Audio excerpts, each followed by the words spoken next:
Good morning, Fort McMurray, Wood Buffalo, and the rest of the world. You've tuned in to the Mac City Morning Show. And I am your host, Elliot Pierre, and we're going to start today's episode off the same way we start every episode off, with a moment of gratitude. I know you could be doing a million other things with your time, and the fact that you spend it with us truly does mean the world to me, so thank you. On that note, Tanner, hit him with the intro.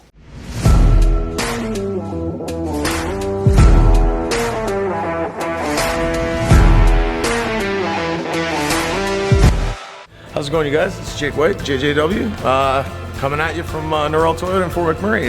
Just wanted to say hi and come on down, check the place out. Hi, my name's Richard. I'm the service manager here at Norrell Toyota. Hi there, I'm Adam. I'm here at Norrell Toyota. I'm a product advisor. Hi, I'm Cass. I'm the appointment coordinator. Happy to help you. Hey, it's Keith Simpson here. I'm the general manager of Norrell Toyota, soon to be Fort McMurray Toyota. Pretty excited for a new dealership. As you've seen, you met all my staff. These guys are all my family. We're here to take care of you. Come on down and be part of our family. And we are back. Big shout out to Norrell Toyota, our title sponsor for today's episode. We really do appreciate your ongoing support. As everybody at home knows, I do not introduce my guests because they can do a better job at that than myself. So, sir, can you please tell everybody at home who you are and what you're about? My name is Brian Dort. I'm the Fort McMurray and Wood Buffalo District business rep for local 1460 Millwrights based out of Edmonton. Okay. And we are part of the Millwright Regional Council of Canada. So we are under them. Sweet. As of November 2022. Okay, that's a big help for you guys. Yeah, it is. We all the regional councils were dissolved, and we were all absorbed by the Millwright Regional Council of Ontario to make one big Millwright Regional Council of Canada. Yeah, it gives you more like power with numbers, yeah? Oh, absolutely. We currently, right now, we have access to 10,000 millwrights What? across Canada. That's wild. Yeah. So are you a millwright by trade? Yes, I graduated from Millwright from SAIT in Calgary in 2000. Okay. And I started my career as millwright really back in 1990 in Ontario. Okay. I worked at a company called True North Log Homes. And they have all heavy wall equipment, patents, and all their equipment. So it was all pre-manufactured logs. Okay. So it's not like the custom where you go out and you carve them all up and you notch them by hand, right? So it's all heavy wall construction, and the machinery there cuts the logs, drill the holes in. They have patents on dovetails and that. So I was the foreman in the factory. I started there at 22. Okay. Worked my way up, and I worked with the millwright in there because we had to install and maintain the machines. 22? Yeah. Man, you just went right to work. Yeah. I moved to Ontario when I was 21. I'm originally from Antigonish, Nova Scotia. Okay. Yeah, so I moved to Ontario when I was 21 and worked a number of different jobs. And 1990, I started at True North Log Homes, and that's where I got the passion for millwrighting. My father was an auto mechanic, so I did auto mechanic for years, never got ticketed in it. Mm-hmm. But I went to work at the millwright there. It was all mechanics and just a different type, industrial mechanics. So I worked with him, and when I went back to Nova Scotia in 93, I applied at Nova Scotia Community College, and I took the pre-employment industrial mechanic millwright course in Port Hawkesbury, Nova Scotia. Cool. Yeah. What's the most unique car you've worked on? Most unique car I worked on?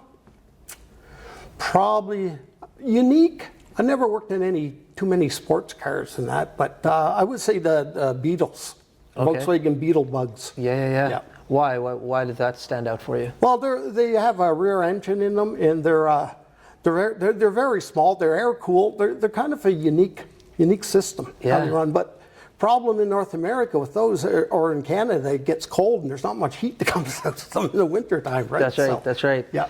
I have this classic MG Midget. Oh, yeah. Yeah, 1979. Oh, nice. Oh, it's gorgeous. Yeah. Like, Yeah, I I love call them. her Ruby. Yeah. She's a headache. She falls apart all the time. My Yeah. son, like, on the last day of school last year, I picked him up in her, and it broke down. The fuel line just came off, and he's just like, Dad, I hate Ruby. I'm just like, hey, that's the fun of a classic car. Yeah, pretty easy to fix. Yeah, right? but it's the same kind of thing. Like I never drive her in the winter. It's a convertible, and Well, I don't want to die. But even in the summer, when you try to put on the heat, it's just not there. We just don't have it. Yeah. So Nova Scotia is where you're from. Yes. Do you get to go back there often? I get back every couple of years. Yeah? Yeah. It's beautiful out there. Oh yeah, I grew up right on the water. Yeah. Yeah, you kind of, it's, you don't think about it till you leave. And then when you get home and you see it, like, Yeah, Yeah, it's a thing, man. yeah. I'm born and raised here in Alberta, and Fort McMurray for that matter. Oh, good. But I spent like loads of time on the East Coast. So I got to take my son and my wife to Cape Breton 2 summers ago. And oh man, Yeah, he it's was nice there. psyched. He like the Halifax, Cape Breton, like the East Coast to him. It's so dramatically different Yeah, from Alberta. totally different. Yeah. Totally, there's a lot slower. It's it's not as busy. It's more laid back. Yeah. Right. Yeah, I lived outside. I lived East Antigonish. It was about 20 minutes from Cape Breton. I could see it across the water from my house. Yeah, I grew up- beautiful. Yeah. And the thing about it, which like I think most people don't recognize, like, because we're here, we have the Borealis forest, right? So it's like green everywhere. Yeah.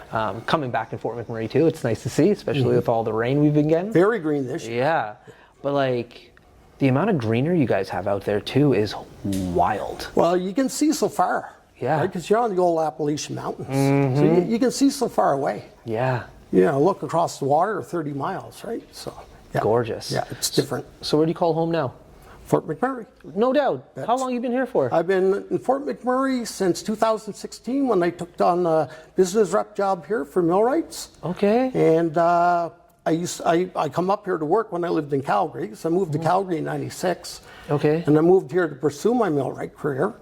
So the hardest job was getting signed up by an employer. Yeah, of course. So I got signed up by Enerflex Manufacturing in Calgary, paid for your school while you worked for them, the whole thing. And once they slowed down, I volunteered for a layoff and I went out in the field to work around to broaden my experience in it, Okay. in the trade. So I went to SAIT and I graduated in 2000 from it. Okay. And so when did you transition off the tools into the current role that you find yourself in? Around 2006, I believe. I was working the field. I was back home for a few years. I moved back in 2000, got married. Congratulations. 2 girls, 22. Actually, my youngest daughter is 21 today. Jordan. Really? Yeah, it's her Happy birthday, today. Jordan. Yeah. And, That's wild. My oldest girl is Scotia. She's 22. And she's a teacher out in Janvier. Yeah, she was born in October, so when we moved to Alberta, she could go to school earlier, right? She didn't have to wait a year, so she went to school at 4. Okay. So when she graduated, she went right into the program here at Keano that's coordinated with U of A. Yeah. And she graduated last year, and she got a job in September. That's And she's wild. That's so full-time in exciting Calgary. for you. Yeah. Congratulations, Yeah, man. my youngest daughter, Jordan's actually a millwright apprentice through Local 1460. Oh, women in the workforce. She loves it. That's awesome. I was just teaching a course yesterday at Keano College, and I had a young girl from Pakistan actually in the course. Yeah. And she's been here for 2 years and couldn't like really figure out what she wanted to do. But by going to Keano and just taking some like early entry courses, she thought she wanted to be an administrator.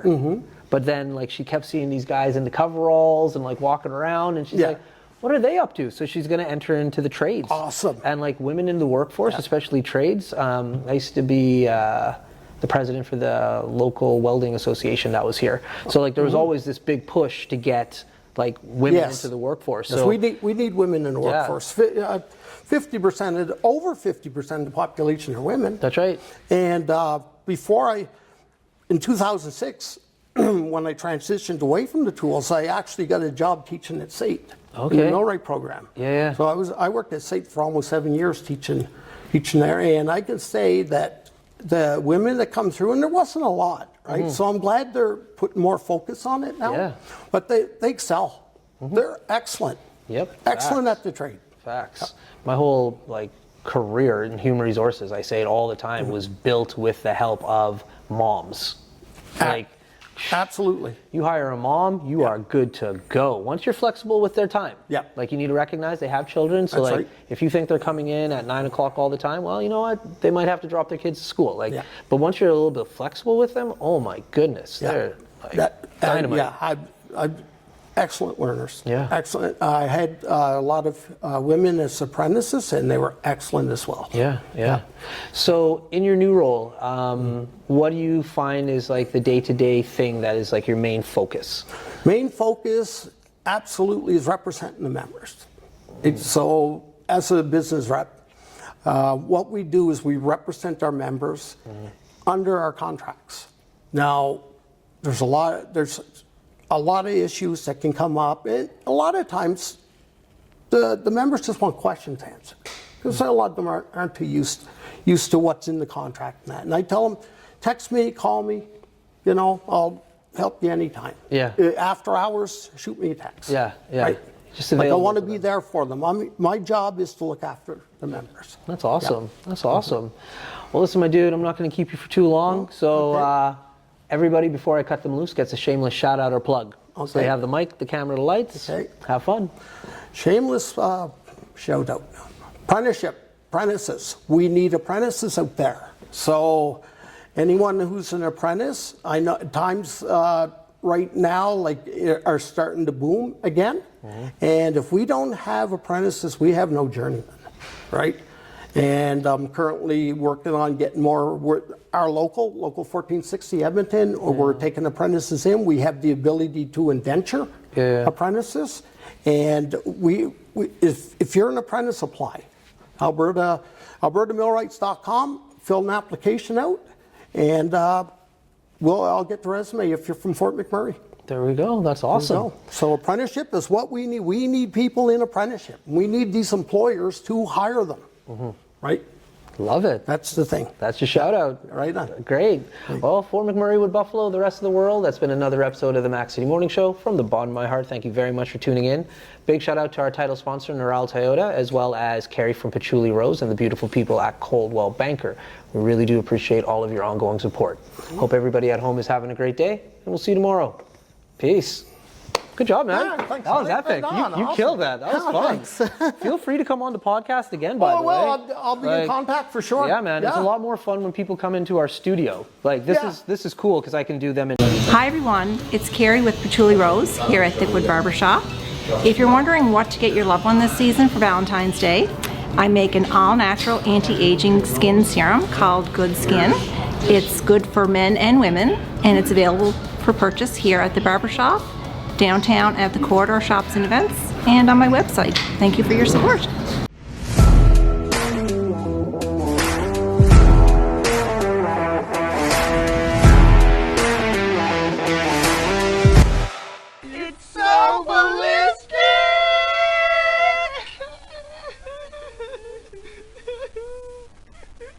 Talk about quenching your ugly thirst.